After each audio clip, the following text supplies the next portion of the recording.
Very good afternoon, everyone. I'm Karthikeya Kumar, working as a cybersecurity advisor and as an HR specialist. We generally get this question from many people, like, what are the sources for various employments, or how do I get to know that I'm having proper skills to get an employment in place? So, when we listen to such questions, it's always, a wondering thing.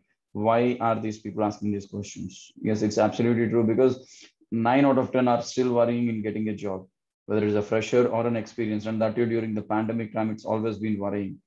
Why is this challenge happening is pretty clear, because we are just getting our degrees in hand. So getting a degree in hand is not just enough. Are we really skilled enough is a question here. When we are trying to be skilled enough, are we really able to cope up with the industry requirements and then get ourselves placed in the industry? That's an important question. Many of these youngsters in this generation, rather I should say, even those who have been working since a long time, who have lost the jobs due to pandemic, now were expected and are doing, actually they're focusing on a different skill set. Now, at least once in a time, okay, very frequently, an individual is expected to check their his or her own skill sets. How is it we are going to check? We have a lot many tools. You can go to online, you can take some free tests over online, which helps you to understand what is your ability skill level, how good are you in mathematics, if at all, if you're supposed to take a written test in some corporate company during interview, so that you can take it over online for free. Apart from that, what is your speaking ability? Did we ever try to create a selfie video and speak about some topic? Okay, and then look at what are our skill sets, how frequent, I mean, how freely or how fluently am I able to speak is the question.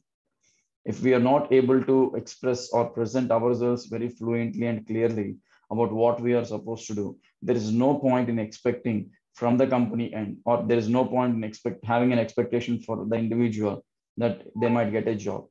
The problem or the reason is very simple. When we cannot express what we want very clearly, how can someone understand us? If I don't speak better like this, or if I don't be more clear on what I wanted to actually express, then people will just be in a state of confusion. What is he trying to do and why is he trying to do this? So pretty much it is very important as an individual, everyone, I could say, that we need to keep checking what are our standards in terms of skills. If I have survived for a lifespan of 40 years, am I able to speak about my life of 40 years for 2 minutes? If I cannot speak who I am for 2 minutes, what are my strengths? What are my weaknesses? What is it I can do? What is it I cannot do? Then how can people, or how can an organization believe in me and give me an opportunity to work? How can someone trust you? How can someone know you? So it's always equally important for an individual to understand that we are supposed to have some fundamental skill sets in place to get an employment. It's not just about having a degree with 80 or 90% or a 10 CGPA. That's just a degree at the end of the day. Now, what are the other things? What are the actual things needed? Skills. Is your skull really there with the skills? Do you know what the industry is looking for? Have you made some ground research on what is the industry is looking for? Do we know the interview procedure? Do we know what is that procedure involved in that company for which we are going for an interview? What sort of questions might come? It's not only just Google question and answers. Let me be very honest. In my experience, I've seen people just giving me Google answers. If I say something, the answer is readily available for on Google for this, and they'll be giving me the same answer. It's not like that. We need to be more specific. We need to elaborate. We need to be detailing the aspects, right? If it's a janitor job or a CEO job, or let it be any job to that matter. If we cannot explain what are we trying to do, or if we cannot explain what is it we are trying to seek in terms of a job, then how can someone understand what are you looking for? So an individual is supposed to know what they need and what they don't need. Skill sets, speaking ability, be a good listener. You need to be a good listener. You cannot ask someone to repeat 100 times. An active listener, not a pretending listener. You need to be good at writing. If your writing is not really good in terms of handwriting, go for some training, calligraphy, or get some trainer who can help you to get a better writing skill, and also improve your writing ability skills. That means every day you try to write some passage which can help you to understand what is it you are lacking, or what is it it is missing all about. Where is it you wanted to go? What is it you wanted to do? There are a lot many things one needs to understand. If at all, if all these things are not happening, then where is the destination? Every year, there are more than 10 lakh students passing out from states of Telugu, like Andhra and Telangana. It's only 4 to 6% are getting placed. What is happening to the rest of the people? Where are they going? Are they really there in the market? Are they really trying to survive in the market? Do they have an option? Do they really have a choice? No, because they're just passing out with a degree, but they don't have the skills to speak or present whatever they have learned. In such a case, how can a company believe? And today, the companies are looking for multitasking. If you're not talented with multiple things, if you're from an engineering, you should also, and that too, if you're from CSE, you should also have a multidisciplinary knowledge. Then only we can survive in the industry. The industries don't have the time to spare 3, 4 months on the training and then put you on board. Unfortunately, after 3, 4 months of training, few will fail the assessments. Again, after retraining, still they fail. Now, almost 4 to 6 months of investment on the candidates is wasted. The company says 1 month is what we train. So get ready, gear up yourself, gear up the skills, subject knowledge, every knowledge, and then keep yourself ready. And we are going to hire you for it.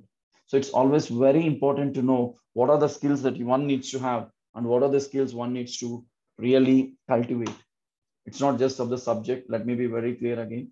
Companies need multi-talented people with interdisciplinary knowledge. A CSC fellow should be able to work in a mechanical-based core company. A mechanical fellow should be able to work in a car manufacturing company, or these two should be able to work in a pipe manufacturing company or some sort of hardware company. There are a lot many things. So just ensuring that we are all skilled enough properly with a proper skill set is the most priority for us. By the time you are completing engineering, or by the time you're completing your post graduation or any other degree to that matter, ensure that you're skilled enough. And most important factor, this is not a skill that you can earn overnight. The skill that needs to be earned over a long period. That means you need to take some time. It will definitely take time in earning the skills. Practice is the only tool. You don't have textbooks for it. Speak, listen, speak, listen, speak, listen. That's it. Right? So assure yourself once in a week or once in a month, you check what are my skill sets.